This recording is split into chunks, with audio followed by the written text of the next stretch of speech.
Welcome to Running on Reddit. Your host, Zach. Subreddit, just no father-in-law. Alright, for our first story, it's got a peculiar term in it, but we'll just go with it. Growing up, my parents were extremely just no. Luckily, since I moved out at 17, Dad has been in therapy, and my mom has grown a shiny spine after seeing my two younger sisters and I act like total bosses in the face of stuff like misogyny. Still, I've lived at least 1,500 miles away the last almost 10 years, so going home for Christmas scares the crap out of me. I found this sub and just no mill around Thanksgiving, so I traveled to my parents' home with a whole toolbox of boundary ideas and advice that I had read. But to the story. My dad has baby rabies, and get those girls married rabies. I don't really blame him. My very just no grandma, his mom, placed obsessive importance on the three of us marrying and having kids. See my profile for my story on her over at Just No Mill. She was a doozy. These rabies have been around for years. 12 years ago, he got drunk and cried that if he and my mom had just saved enough money for my wedding, I'd be married by then, except I was 22 and single after breaking up with my abusive boyfriend. There were other reasons I wasn't married beyond their money.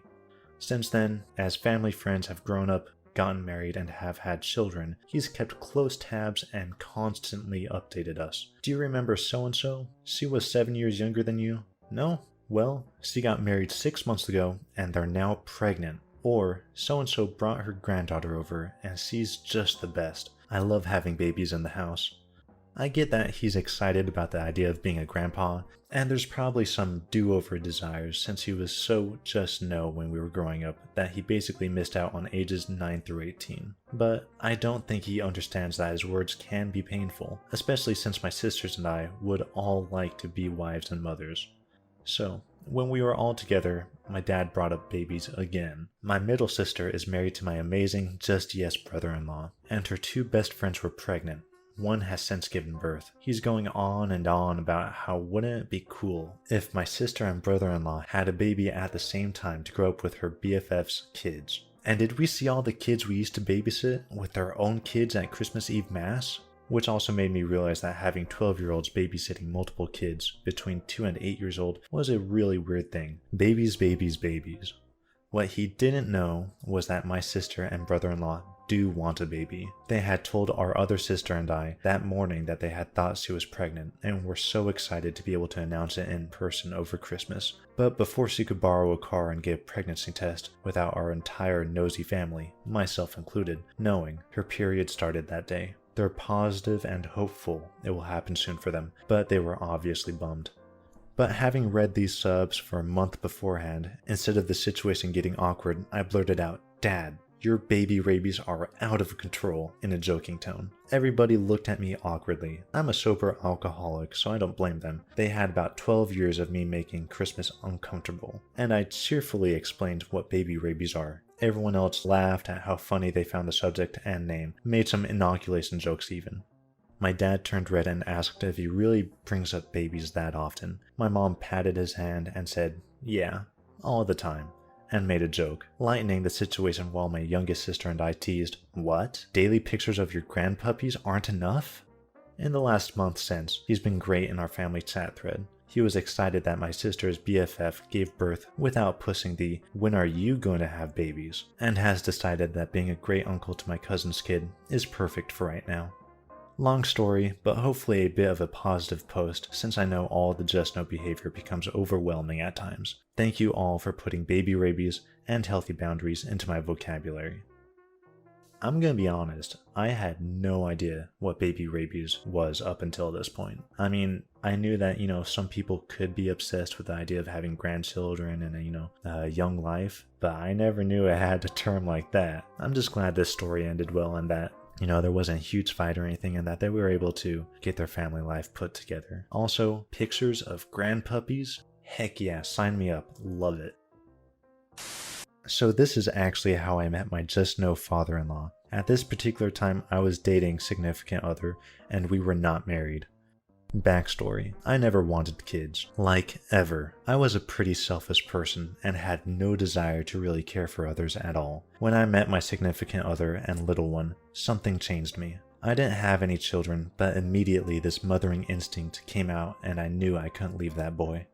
Significant other had a son from a previous marriage. Little one was around 7 months or so when his egg donor dipped and didn't really want anything to do with him for a few years. Story for a different time. Anyway, right after she left, little one needed surgery on his head to rearrange the bones in his skull around 1.5 years old. After the surgery, he was okay, but he is still a toddler, and when he would throw tantrums, he would try to bash his head against everything. I mean, everything. Dressers, closet doors, the walls. So in a panic, me and significant other would put him in his car seat and stuff pillows behind his head and wait out his tantrums. We had tried holding him, which made it worse. He would bite and scratch us or bite and scratch himself. So we thought buffering his head would help, and it totally did. He could safely throw his tantrums until he got tired, and we would stay with him the whole time, watching and making sure he wasn't hurting himself. I think personally, little one felt her absence, even that young, and was lashing out because he couldn't talk yet. After, I would always hold him for a while until he fell asleep.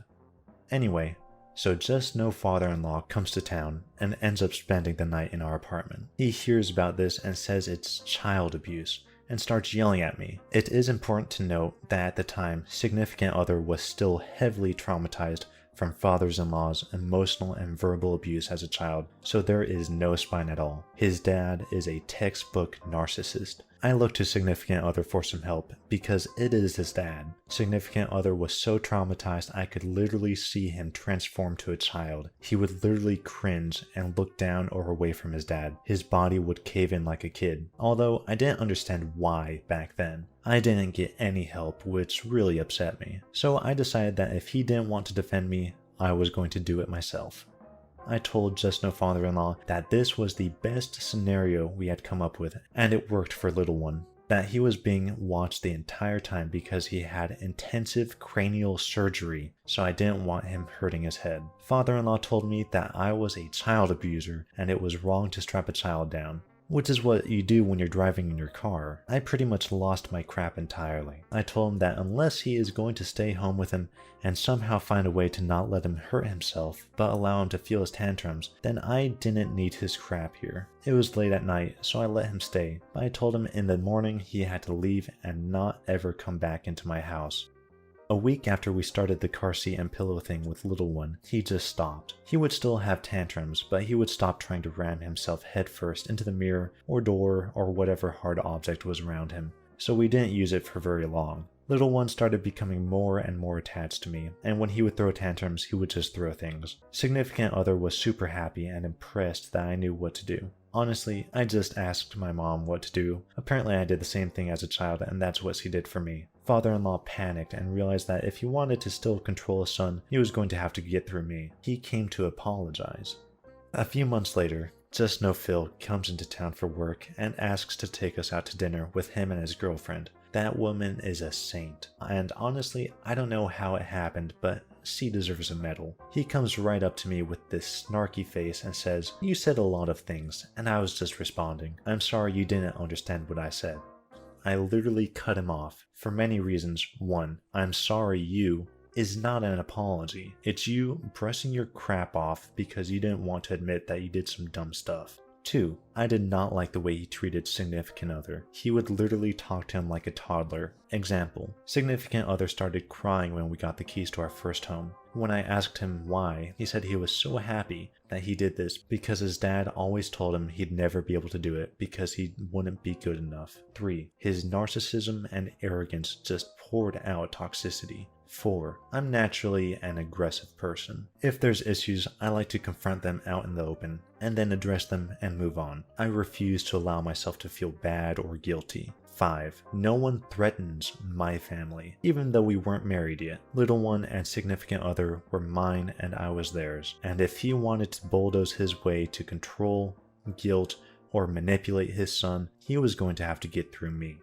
I did not allow him to speak. I told him that until he can give me a sincere apology, he was not welcome into our home. I walked to the car with a little one and waited for significant other. When significant other came, I was angry at him for not sticking up for me. Long story short, significant other ended up getting therapy and we are all much better. and that if he wanted to have a relationship with his father, that was fine. It's his own dad. But I refused to let my children sit there and watch their father be belittled and disrespected. He agreed that we all take therapy and work it out.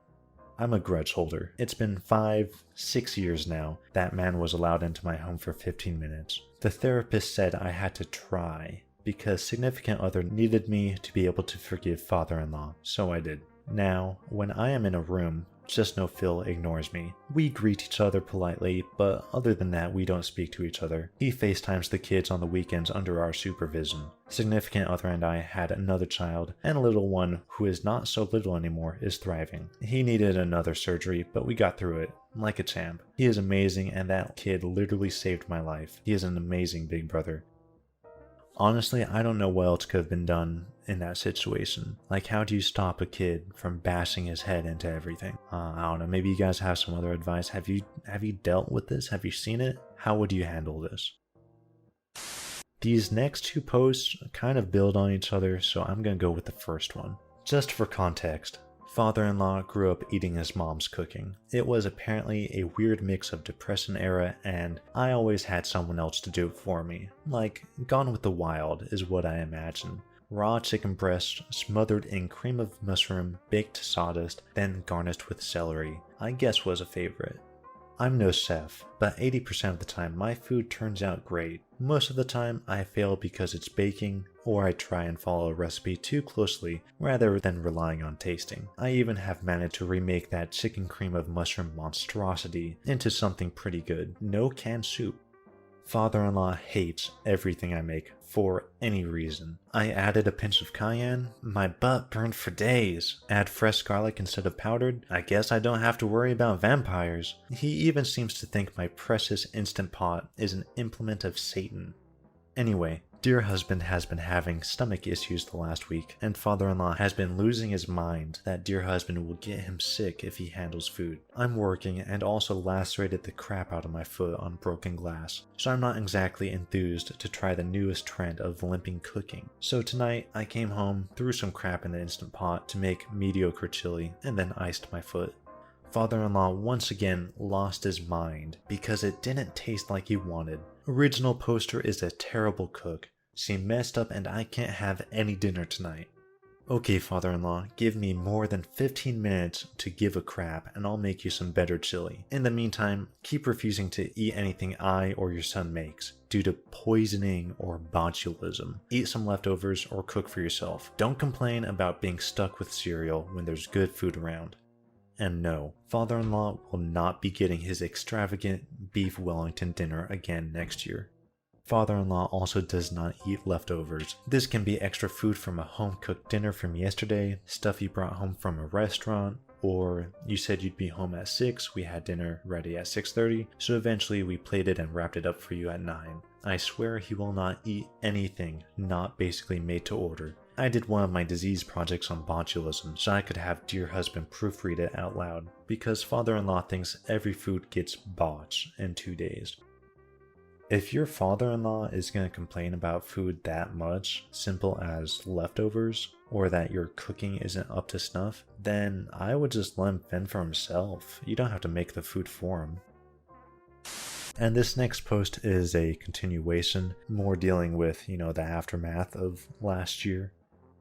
With dear husband, I made a menu plan for 2 weeks of freshly prepared meals of what we got between Costco before the panic really set in, and what we got at a regular grocery store. Maybe not freshly prepared in that a lot has ended up frozen, but you get the point. We'll be set for at least 6 or 7 weeks, if father-in-law didn't have his ridiculous aversion to leftovers.